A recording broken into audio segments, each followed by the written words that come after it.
Hey guys, we're currently in North Carolina and we're trying to see if this old Jeep that has not started in 3 years can start up because it was broken and something wrong with the engine and it won't start. So here it is. Yeah.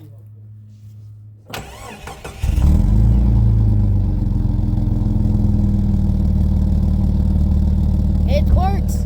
It freaking works still. Ain't no way. Well, that's leaving. Good. Dude.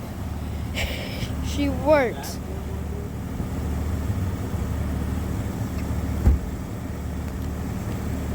Tires are dry rotted. So the Tires are pretty aggressive. yeah, I know. So the fuse, ooh, it's cold. So the fuse is still blown. The fuse is not even in there. Yeah, fuse is not even in there. So I'm confused.